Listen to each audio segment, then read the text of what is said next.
ದತ್ತ ಗುರು ಎಲ್ಲರಿಗೂ ನಮಸ್ಕಾರ. Welcome back to Pathashala academy. So ಇವತ್ತಿನ ಕ್ಲಾಸ್ ನಂಬರ್ 19. ನಾವು ಸ್ಟಡಿ ಮಾಡ್ತಿದ್ದೇವೆ ಏನು, ಫ್ಯೂಚರ್ ಪರ್ಫೆಕ್ಟ್ ಟೆನ್ಸ್ ಬಗ್ಗೆ ನಾವು ಇಂದಿನ ಕ್ಲಾಸ್ ಅಲ್ಲಿ ಸ್ಟಡಿ ಮಾಡ್ತಿದೀವಿ. ಫ್ಯೂಚರ್ ಪರ್ಫೆಕ್ಟ್ ಟೆನ್ಸ್ ಅಂತಂದ್ರೆ ಏನು? ಫ್ಯೂಚರ್ ಪರ್ಫೆಕ್ಟ್ ಟೆನ್ಸ್ ಅಂತಂದ್ರೆ an action that will be completed before a specific time or event in the future. ಅಂದ್ರೆ an action ಅಂದ್ರೆ ಒಂದು ಕ್ರಿಯೆಯು that will be completed before a specific time ಅಂದ್ರೆ ಒಂದು ನಿರ್ದಿಷ್ಟವಾದ ಸಮಯದಲ್ಲಿ ಏನ್ ಫ್ಯೂಚರ್ ಒಳಗ ಆ ಕೆಲಸ ಏನಕತಿ ಕಂಪ್ಲೀಟ್ ಆಕತಿ ಅಂತದಕ್ಕೆ ನಾವೇನಂತ ಹೇಳ್ತೇವೆ, ಫ್ಯೂಚರ್ ಪರ್ಫೆಕ್ಟ್ ಟೆನ್ಸ್ ಅಂತಂದ ಕರಿತೇವೆ. ಸೊ ಇದಕ್ಕೆ ಫಾರ್ಮುಲಾ ಐತನು 100% ಇದಕ್ಕೂ ಫಾರ್ಮುಲಾ ಐತಿ. ಏನಂದ formula? Subject plus helping verb. Helping verb ಯಾವ ಬರ್ತಾವು? Will, have. ಸಾರಿ, ವಿಲ್ ಒಂದ ಬರ್ತತಿ ಪ್ಲಸ್ ಹ್ಯಾವ್ ಅಂತ ಬರ್ತತಿ. ಎರಡು helping verb. Next V3 form, ಅದಾದ್ಮೇಲೆ ಆಬ್ಜೆಕ್ಟ್. ಹಂಗಿದ್ರೆ ಫಾರ್ಮುಲಾ ನೋಡಿದ್ವಿ. ಈಗ ನೆಕ್ಸ್ಟ್ ಕ್ವಶನ್ಸ್ ಫಾರ್ ಎಕ್ಸಾಂಪಲ್ಸ್ ಗಳನ್ನ ನೋಡ್ಕೊಂತ ಹೋಗೋಣ. I will have finished my work by 8 PM ಅಂದ್ರೆ ನಾನು ನನ್ನ ಕೆಲಸಗಳನ್ನ ರಾತ್ರಿ 8 ಗಂಟೆ ಒಳಗ ಮುಗಿಸ್ತೇನಿ. ಅವನ್ ಕೆಲಸ ಮುಗ್ಸಾನನು ಇಲ್ಲ, ಕೆಲಸ ಮುಗ್ಸಾಕತ್ತಾನನು ಅದು ಗೊತ್ತಿಲ್ಲ. ಆದ್ರ ಅವ ಏನ್ ಹೇಳ್ತಾನ, ನನ್ ಕೆಲಸ 8 ಗಂಟೆ ಒಳಗ ಮುಗಿಸ್ತಾನ ದೋಸ್ತ ಅಂತ ನಾವೇನ್ ಹೇಳಾಕತ್ತಾನ. ಸೊ ಇದನ್ನ ನಾವ್ ಎಲ್ಲಿ ಯೂಸ್ ಮಾಡ್ತೇವೆ? ಫ್ಯೂಚರ್ ಪರ್ಫೆಕ್ಟ್ ಟೆನ್ಸ್ ಒಳಗ ಯೂಸ್ ಮಾಡ್ತೇವೆ. ಒಂದು ಕೆಲಸ ಆಗಕತ್ತೋ ಇಲ್ಲ ಗೊತ್ತಿಲ್ಲ, ಕೆಲಸ ಮುಂದೆ ಕಂಪ್ಲೀಟ್ ಮಾಡ್ತಾನವ, 8 ಗಂಟೆ ಒಳಗ ಮುಗಿಸ್ತಾನ. ಹಿಂದೂ ಮಾಡಿಲ್ಲ, ಈಗೂ ಮಾಡಕತ್ತಿಲ್ಲ, ಮುಂದೆ ಮಾಡ್ತಾನ. ಅದು ಸ್ಪೆಸಿಫಿಕ್ ಟೈಮ್ ಒಳಗ ಮಾಡ್ತಾನ. ಹಾಗಾಗಿ ನಾವು ಅದನ್ನ ಏನಂತ ಕರಿತೇವೆ? ಫ್ಯೂಚರ್ ಪರ್ಫೆಕ್ಟ್ ಟೆನ್ಸ್ ಅಂತ ಕರಿತೇವೆ. Next, she will have cooked before they arrive. ಅವ್ರು ಬರೋಕಿನ ಮುಂಚೆ ಆಕೆ ಅಡಿಗೆ ಮಾಡಿರ್ತಾಳ. ಅವ್ರು ಯಾವಾಗ ಬರ್ತಾರ ನಮಗ್ ಗೊತ್ತಿಲ್ಲ, ಬಟ್ ಅವ್ರು ಬರೋದ್ರೊಳಗೆ ಈಕೆ ಅಡಿಗೆ ರೆಡಿ ಆಗಿರ್ತೈತಿ. ಈಗ ಅಡಿಗೆ ಮಾಡಕತ್ತಾಳನು ಗೊತ್ತಿಲ್ಲ, ಅಡಿಗೆ ಮಾಡ್ಯಾಳನು ಅದಂತೂ 100% ಇಲ್ಲ. ಆಕೆ ಅವ್ರು ಬರೋದ್ರೊಳಗೆ ಅಡಿಗೆ ಮಾಡ್ತಾಳ.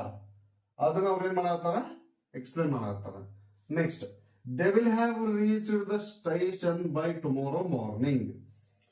ಈಗ ಆಲ್ರೆಡಿ ಹೊಂಟಾರ ಅವರು, ಬಟ್ ರೀಚ್ ಆಗಿಲ್ಲ. ಯಾವಾಗ ರೀಚ್ ಆಕಾರ ಅವರು? ನಾಳೆ ಬೆಳಿಗ್ಗೆ ಅವರು ರೀಚ್ ಆಕಾರ. ಎಲ್ಲಿ? ಸ್ಟೇಷನ್ಗೆ ನಾಳೆ ಬೆಳಿಗ್ಗೆ ರೀಚ್ ಆಕಾರ ಅವರು. ಅದನ್ನ ಇವ್ರು ಏನ್ ಹೇಳಾಕತ್ತಾರ? ಫ್ಯೂಚರ್ ಪರ್ಫೆಕ್ಟ್ ಟೆನ್ಸ್ ಒಳಗ ಹೇಳಾಕತ್ತಾರ.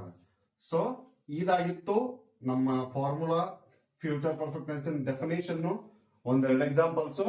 ಈಗ ಏನ್ ಮಾಡೋಣ, ಡೈರೆಕ್ಟ್ ಆಗಿ ಪಾಸಿಟಿವ್, ನೆಗೆಟಿವ್ ಮತ್ತ ಇಂಟರ್ರೋಗೇಟಿವ್ ಸೆಂಟೆನ್ಸಸ್ ಅನ್ನ ನೋಡ್ಕೊಂಡು ಬಂದ್ಬಿಡೋಣ ಅಂತ. ನಮ್ಮ ಒಂದೇ ಎಕ್ಸಾಂಪಲ್ ಪಾಸಿಟಿವ್ ಒಳಗೆ ಯಾವುದು? He will have completed the project by Friday. ಅಂದ್ರ ಒಂದು ಪ್ರಾಜೆಕ್ಟ್ ಅನ್ನ ಅವ ಫ್ರೈಡೆ ಒಳಗ ಮುಗಿಸ್ತಾನ ಅಂತಂದ ಹೇಳಾಕತ್ತಾರ ಅವರು. ನೆಕ್ಸ್ಟ್ ಏನು? V will have left by 10 AM. ಯಾವ್ದೋ ಒಂದ್ ಕಡೆ ಹೊಂಟಾರ ಅವರು, ಎಲ್ಲಿ ಅಂತ ಸ್ಪೆಸಿಫಿಕ್ ಆಗಿ ಕೊಟ್ಟಿಲ್ಲ, ಬಟ್ ಅವ್ರು ಹೊಂಟಿರೋದು ಕರೆ. ಅದಕ್ಕೆ ಅವ್ರು ಏನ್ ಮಾಡತ್ತಾರ? ಒಂದು ಪ್ಲೇಸ್, ನಿರ್ದಿಷ್ಟವಾದ ಒಂದು ಪ್ಲೇಸ್ ಅನ್ನ ಬಿಡಾಕತ್ತಾರ ಅವರು. ಫಾರ್ ಎಕ್ಸಾಂಪಲ್ ಮನಿ ಬಿಡೋದು. ಈಗ ನಾವು ಊರಿಗೆ ಹೊಂಟಾಗ ಮನೆಗೆ ಪಟ್ ಮನಿ ಬಿಡ್ರೋ ಲೇಟ್ ಆಗತ್ತ ಅಂತ ಹೇಳುದಿಲ್ಲ, ಹಂಗೆ ಹೇಳಾಕತ್ತಾರ ಅವರು. V will have left by 10 AM ಅಂದ್ರ ನಾವು 10 ಗಂಟೆ ಒಳಗ 10 ಗಂಟೆ ಅಷ್ಟೊತ್ತಿಗೆ ನಾವು ಹೋಗಿರ್ತೇವಿ ಅಂತಂದ ಹೇಳಾಕತ್ತಾರ. ಸೊ ಇದನ್ನ ನೆಗೆಟಿವ್ ಆಗಿ ಕನ್ವರ್ಟ್ ಮಾಡಿದ್ರ he will not have completed the project by Friday. ಇಲ್ಲಿ ಓನ್ಲಿ ಇವ್ ನಾಟ್ ಅಂತ ಹಚ್ಚಿಬಿಟ್ರೆ ಇದೇನಾಗ್ಬಿಡ್ತೈತಿ? ಅವ ಕಂಪ್ಲೀಟ್ ಮಾಡ್ತಾನ ಅನ್ನೋದು ಅವ ಕಂಪ್ಲೀಟ್ ಮಾಡುದಿಲ್ಲ ಅನ್ನೋಂಗ ಆಗ್ಬಿಡ್ತೈತಿ.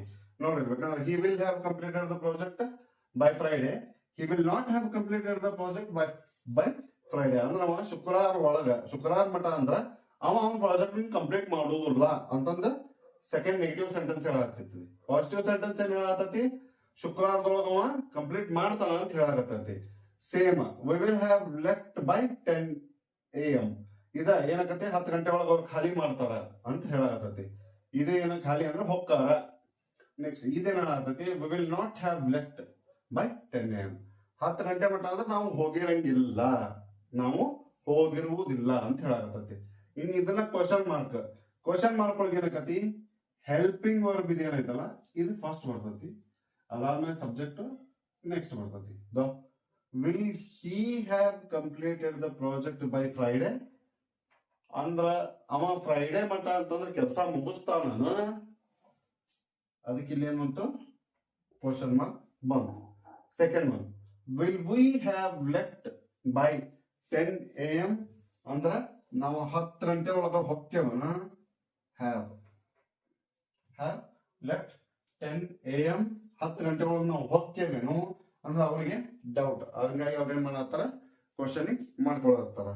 ಸೊ ನಾವು ಪಾಸಿಟಿವ್ ನೋಡಿದ್ವಿ, ನೆಗೆಟಿವ್ ನೋಡಿದ್ವಿ, ಇಂಟರೋಗೇಟಿವ್ ಅಥವಾ ಕ್ವಶನ್ ಮಾರ್ಕ್ ಸೆಂಟೆನ್ಸಸ್ ಅನ್ನು ನೋಡಿದ್ವಿ.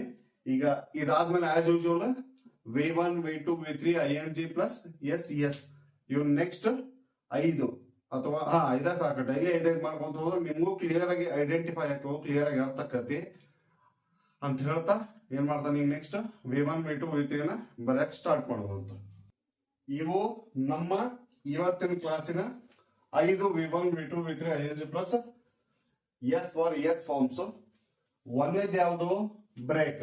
ಬ್ರೇಕ್ ಅಂದ್ರೆ ಏನಂತ ಕರಿತೀವಿ, ತುಂಡರಿಸು. ನಮ್ಮ ಲೋಕಲ್ ಇದ್ರೊಳಗೆ ಮುರಿದು ಬಿಟ್ಟು ನೋಡವ ತುಂಡು, ಬ್ರೇಕ್ ಅಂತಂದ ಕರಿತೀವಿ. ನೆಕ್ಸ್ಟ್ V2 ಏನಕತಿ, broke. V3 broken. Next V1 plus ING ಏನಕತಿ, breaking. Break plus ING breaking. Next breaks. ಇದಕ್ಕೊಂದು ಎಕ್ಸಾಂಪಲ್ ಹೇಳ್ರಿ ನೋಡೋಣ. He broke the computer system. ಅವೇನ್ ಮಾಡಿದ, ಕಂಪ್ಯೂಟರ್ ಸಿಸ್ಟಮ್ ಅನ್ನ ಮುರಿದು ಹಾಕಿದ. Next bring. ಬ್ರಿಂಗ್ ಅನ್ನ ತರುವುದು. Bring, brought. V1 plus ING bringing. Next brings. He is bringing a cat to home ಅಂದ್ರ ಅವನು ಒಂದು ಬೆಕ್ಕನ್ನ ಮನೆಗೆ ತರಕತ್ತಾನ. ನೆಕ್ಸ್ಟ್ ಏನು, ಬಿಲ್ಡ್. ಬಿಲ್ಡ್ ಅಂದ್ರೆ ಏನು, ಕಟ್ಟುವುದು. Built. V2 V3 V2 V3 same. ಕೆಲವೊಂದಿಷ್ಟು ವರ್ಬ್ಸ್ ಫಾರ್ಮೇಶನ್ ಒಳಗ V2 ಮತ್ತೆ V3 ಚೇಂಜ್ ಆಗುದಿಲ್ಲ, ಅವು ಸೇಮ ಇರ್ತಾವು. ಹಂಗಾಗಿ ಫಾರ್ಮುಲಾ ಇಂಪಾರ್ಟೆಂಟ್ ಆಗ್ತದ.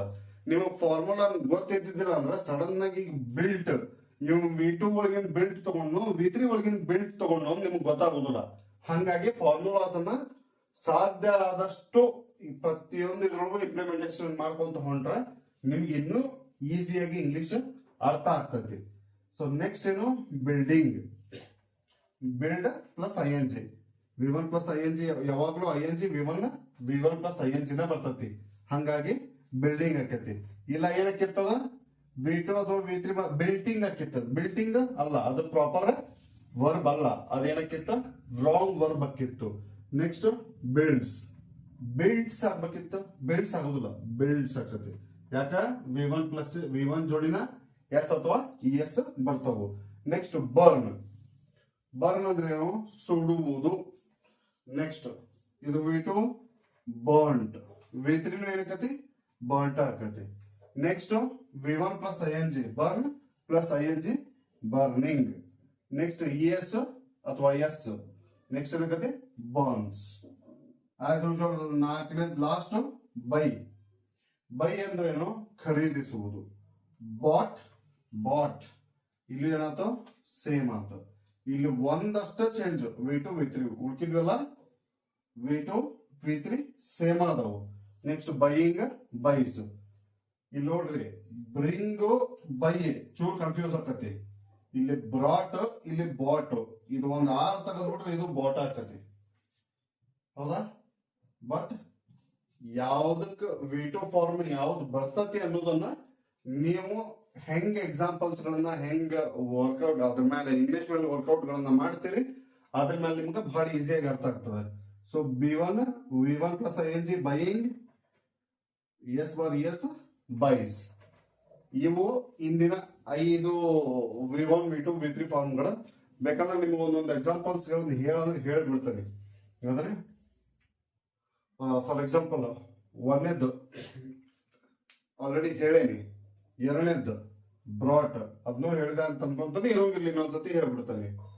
I brought a new car for my father ಅಂದ್ರೆ ನಾನು ನಮ್ಮ ತಂದೆಯವರಿಗೆ ಒಂದು ಹೊಸ ಕಾರನ್ನ ತೆಗೆದುಕೊಂಡು ಬಂದೆ. Next build. I am building a new house for my mother. ನನ್ನ ತಾಯಿಯವರಿಗೆ ನಾನೊಂದು ಹೊಸ ಮನೆಯನ್ನ ಕಟ್ಟುತ್ತಿದ್ದೇನೆ. Present continuous tense. Next burn ಅಥವಾ ಬರ್ನಿಂಗ್.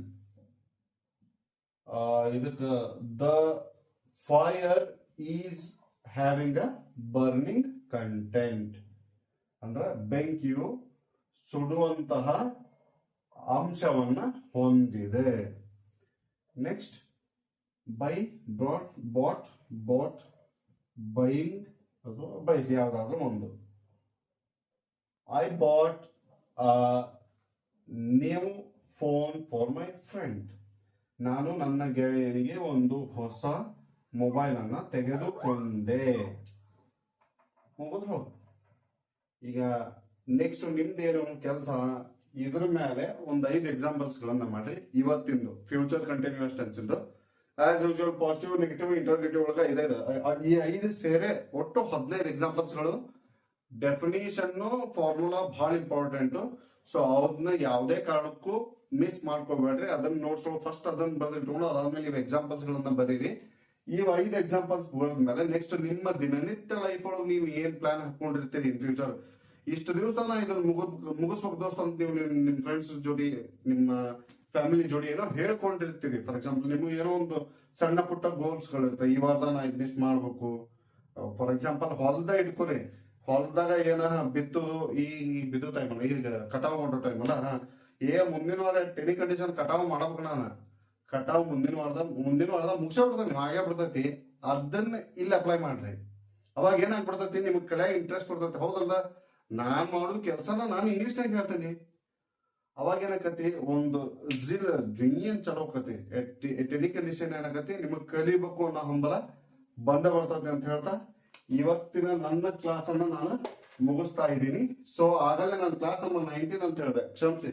ಅದು class number 20, class number 19 already ಮುಗ್ದೈತಿ.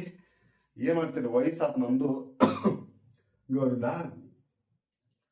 Next video ಇಷ್ಟ ಆಗಿದ್ರ ದಯವಿಟ್ಟು ಲೈಕ್, ಶೇರ್, ಸಬ್ಸ್ಕ್ರೈಬ್ ಅಂತ ಏನೇನು ಅಂತಾರ ಅದನ್ನ ಚೂರು ಮಾಡ್ರಿ. ನಿಮ್ಗೆ ಏನಾರ ಡೌಟ್ ಇದ್ರೆ ಕಮೆಂಟ್ ಸೆಕ್ಷನ್ ಅಲ್ಲಿ ಹಾಕಿರ್ರಿ. ನಾನು ಅದಕ್ಕೆ ಸಾಧ್ಯ ಆದಷ್ಟು ರಿಪ್ಲೈಗಳನ್ನ, ಉತ್ತರಗಳನ್ನ ಕೊಡ್ಲಿಕ್ಕೆ ಪ್ರಯತ್ನಿಸ್ತೀನಿ ಅಂತ ಹೇಳ್ತಾ, ಬಾಜುಕ್ ಒಂದು ಗಂಟೆ ಐತಂತ ನಮ್ಮ ಯೂಟ್ಯೂಬ್ ಚಾನಲ್ನಾಗ, ಅದೊಂದು ಗಂಟೆ ಹೊಡೀರಿ. ಹೊಳ್ಳಿ ಯಾರಿಗೆ ಇಂಗ್ಲಿಷ್ ಕಲಿಯಕ್ ಇಷ್ಟ ಐತಿ ದಯವಿಟ್ಟು ಅವ್ರಿಗೆ ನಮ್ಮ ಪಾಠಶಾಲಾ ಅಕಾಡೆಮಿಯನ್ನ ಶೇರ್ ಮಾಡ್ರಿ ಅಂತ ಹೇಳ್ತಾ ಇವತ್ತಿನ ಕ್ಲಾಸನ್ನ ಲಾಸ್ಟಿಗೆ ಮುಗಿಸ್ಬಿಡ್ರಿ. ಟೈಮ್ ಅಂತ ಇನ್ನೇನು ಟೈಮ್ ತಗೊಳ್ದು ನಿಮ್ಗೆ ಅಂತ ಹೇಳ್ತಾ ಎಲ್ಲರಿಗೂ ದತ್ತಗರು ನಮಸ್ತೆ.